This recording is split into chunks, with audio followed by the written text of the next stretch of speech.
Good recovery. What is it and how do we get there, right? That's all right. Everybody's listening to this podcast. That's why everybody's watching my YouTube videos. We want to get into good recovery.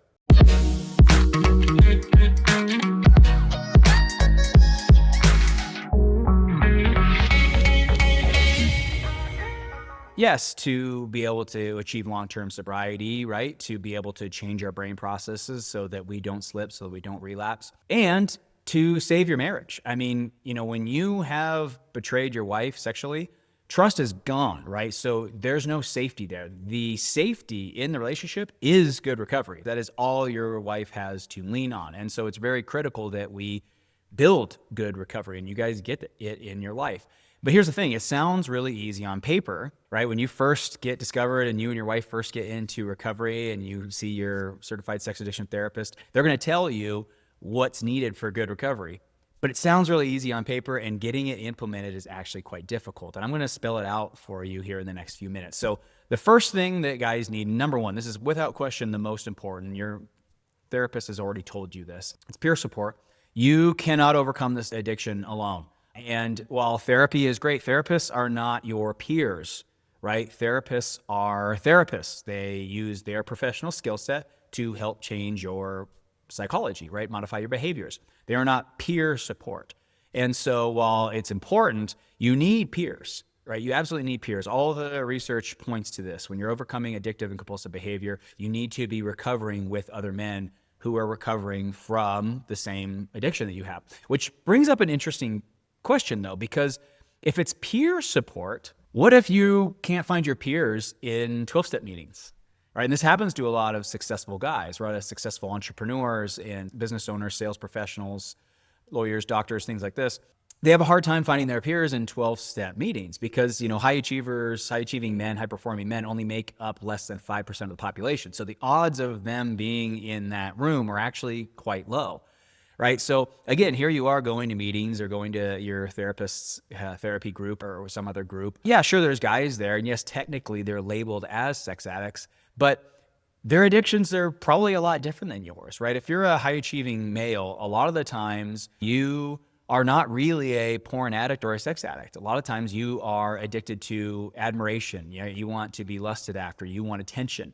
Right? You want people to notice you. You want women to look at you. You want to feel like, the most superior, best attractive guy in the room, the guy that all the women want to be with and the guy that all men wish they could be, right? That's what most high achievers are addicted to. A lot of these sexual behaviors, they just kind of happen in the crossfire because women have been roped into part of that recipe. But I bring this up because if you're going to a support group, a peer support group, and the other guys have a different kind of addiction than you do, right? They're watching porn for hours and hours and hours and unable to maintain a job, or they're, they hate their wife and they hate their career and they act out as a coping mechanism. A lot of high achievers can't really resonate with some of those struggles, right? And you're going to see a lot of that in your typical recovery groups. So if they don't feel like your peers, is this really peer support? So that's the big thing I would say. Number one is connection is not just going to a meeting. Connection is not just going to the therapy group. Connection is having like-minded people who you enjoy being around, people who know what it's like to be you, people who live a similar lifestyle to you, have similar interests as you. You guys can engage in intellectual and stimulating conversations. Those are the people that we hang around with. That's connection. So we know there's the saying, you guys have probably heard it, right? The opposite of addiction is not recovery. The opposite of addiction is connection. But again, can you connect with people that you don't have a ton in common with? Maybe you can get there, but when it comes to addiction, we need to connect and we need to connect now, right? So find that group, join a group full of like-minded guys, right? If you are a successful, entrepreneur, business professional of some kind, sales professional, check it out. Our groups, in my groups, all of the men are driven, intellectual, fun guys, right? So it's all a bunch of high achievers and successful men recovering together. And the reason that my program works is for that exact reason. They are enjoying their time with their peers, right? They're getting real connection and forming real friendships. The big thing is they'll tell you when you get into this, they'll say, hey, here's 12-step meetings, and then maybe they'll propose a couple other kind of local sex addiction groups. And that's fine, but remember, the goal isn't to be in a room full of people. The goal is to connect. And so if you're not connecting, keep searching for another group until you can find that connection. Number two, you need to find out what your process addiction is. A lot of people just go into therapy and expect their therapist to fix them. That will happen, but it's going to take very, very long. The best way to kind of speed up your recovery is to figure out what your process addiction is, and then have your therapist and other people in your recovery team help you overcome that. I think this is where a lot of men go wrong. They assume that this is a sex and porn addiction, which is what it's been called, but it's actually classified as a process addiction. You're addicted to thought processes, and it's going to be different than every other guy in the room. In my recovery groups, I break the guys into small groups of 10, and those are the 10 guys that you recover with for as long as you're in the group. And every single one of those guys is going to have a different addiction than you. They're going to have different brain processes that you're chasing. Some are going to be more after superiority. Some are going to be after admiration and getting attention. Some are going to be after control. Some want to defy and rebel. Some want a secret sexual life. Some are really into image management and using women, part of that, enhancing their status. Whatever it is, every single person, every single guy is addicted to a different brain process. And so the challenge is we can't just walk into therapists and say, hey, treat me, I'm a sex addict. Because you're not a sex addict. You actually have a process addiction, and your process addiction is unique to you. And therapists need to figure out what those brain processes are so that you can fix them. Which leads me to number 3, having a recovery plan. So having a recovery plan, this one I would say is another huge pitfall. A lot of guys are in recovery, but they don't have a plan for their specific process addiction. And this is not great, right? Your wife's not going to feel safe. A lot of guys, their wives tell them, hey, I don't feel like you're in good recovery. And it's not that she's saying you're not doing enough, because you probably are. You're probably going to meetings and reading books and listening to podcasts. But what she's probably picking up on, and she's probably not wrong, is, are you actually working on your process addiction, right? Or are you just kind of checking off the boxes and going through the motions? And I think a lot of men think they're in good recovery, and I don't blame them. I think they're only not in good recovery because they don't know what their process addiction is, and so they're not in good recovery because they haven't made that plan. So that's the third point of being in good recovery, is formulating a spelled out step-by-step plan. Hey, this is how you overcome these brain processes, right? This is what we know about psychology, biology, and science around men changing brain processes like this, right? These are the steps that are involved in that. And you need to show that plan to your wife, right? She needs to see that. Without that, she might be seeing you going to your appointments and different things.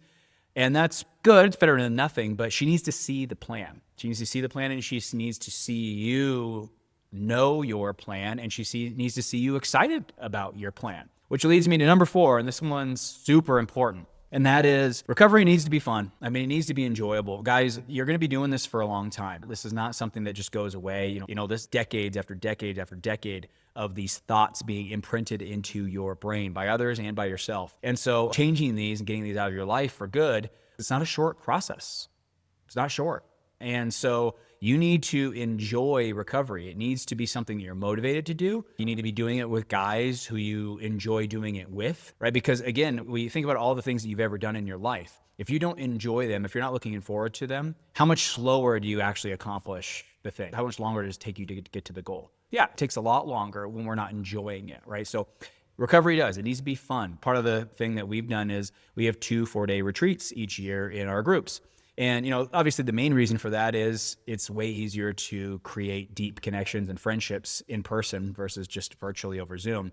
But the other reason that I do it is we gotta have something to look forward to. I mean, my guys, I do a really good job of making the retreats really enjoyable. The guys get to be really, really close, super vulnerable. It's a perfect container to create deep connection. And again, the guys are counting down the days until the next retreat. Seriously, when the retreat's a couple months out, the guys are just getting excited. You can just feel it.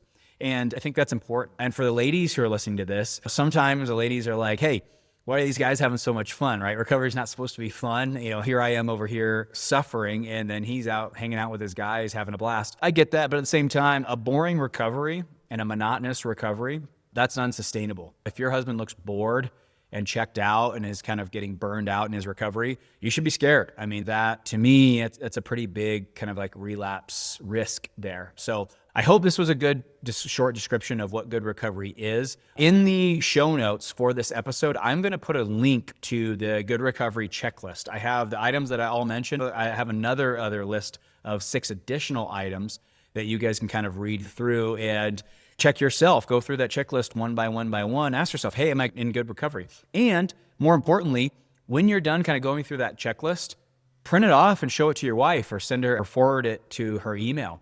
But again, this should be a discussion that the two of you should be having, right? am I in good recovery? Because if the answer is no, then you need to get into good recovery. And if you're doing a really good job and you are in fact in good recovery, then great. You should still send your wife that email so that you can both kind of take comfort and have a lot of safety and trust in, hey, you know what? We're on the right track. We're doing everything that we have to do. For those of you who want additional questions, I am actually a pretty accessible guy. If you get on my site, if you think that my group's something that you want to join, there is an application at the bottom. Fill that out. You and I will jump on a one-on-one 1-hour interview where we can discuss, hey, is this group the right fit for you? How does the ins and outs of our process work? And see if it's the thing that's missing from your recovery plan.